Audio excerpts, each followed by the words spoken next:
સૌરાષ્ટ્ર કચ્છની એકમાત્ર મોટી ગણાતી રાજકોટની સિવિલ હોસ્પિટલમાં રોજબરોજ હજારોની સંખ્યામાં દર્દીઓ સારવાર લેવા માટે આવે છે, ત્યારે ઘણીવાર દર્દીઓના મોબાઈલ ચોરી અને પર્સ તફડાવી લેવાના બનાવો ઘણીવાર બની ચૂક્યા છે, તેમજ ઘણીવાર તબીબો અને દર્દીના સંબંધીઓ વચ્ચે મારામારીની ઘટનાઓ પણ સામે આવી છે, તેમજ સંબંધીઓ અવારનવાર તબીબો પર બેદરકારીનો આક્ષેપ લગાવતા હોવાની ઘટના પણ ભૂતકાળમાં બની ચૂકી છે। ત્યારે પીડીયુ સિવિલ હોસ્પિટલમાં આજે બપોરના સમયે એક દર્દી દાખલ કરવા અંગે હોસ્પિટલના રેસિડેન્ટ તબીબ અને કોન્ટ્રાક્ટ બેઝ પર કામ કરતા મહિલા કર્મચારી વચ્ચે માથાકૂટ થઈ હતી, જેને લઈને તબીબે મહિલા કર્મચારીને ફડાકો ઝીકી દેતા મહિલા હોસ્પિટલમાં સારવાર માટે દાખલ થઈ હતી।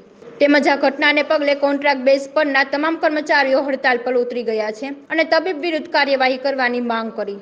આ ઘટનાની મળતી માહિતી અનુસાર પોપટપરા વિસ્તારમાં રહેતા જોશનાબેન પ્રવીણભાઈ ધામેચા નામના કોળી મહિલાને આજે સારવાર માટે સિવિલ હોસ્પિટલ ખાતે તેઓના સંબંધીઓ લઈ આવ્યા હતા, ત્યારે ત્યાં હાજર જોશનાબહેનના સંબંધી અને કોન્ટ્રાક્ટ બેઝ પર સિવિલ હોસ્પિટલમાં નોકરી કરતા રૂકસાનાબેન ત્યાં હાજર હતા, ત્યારે રૂકસાનાબેને ઇમરજન્સી ડિપાર્ટમેન્ટમાં મહિલા તબીબને તુરંત સારવાર કરી દાખલ કરવા કહ્યું હતું, પરંતુ તબીબે આ વાતને ધ્યાનમાં ન લેતા જેના કારણે રૂકસાનાબેન અને મહિલા તબીબ ડોક્ટર મેરી વચ્ચે ઉગ્ર બોલાચાલી થઈ હતી। મારું નામ રાઠોડ રૂકસાના દિલાવર।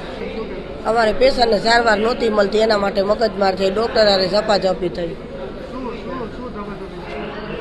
એને આવવામાં થોડીક લેટ થઈને એનો પછી દર્દીનો અમે ફોટો પાડ્યો, એના લીધે ગુસ્સે થઈને અમારી યારે ઝપાઝપી કરી ડોક્ટરે। હડતાલ ઉપર તો નથી ઉતર્યા, પણ અમારા કર્મચારી તમામ કર્મચારી ઉપર આવું થાય એટલે અમારે ત્યારે બધા એક કર્મચારી એકતા થઈ જાય એમ। હડતાલ તો નથી કરી અમે।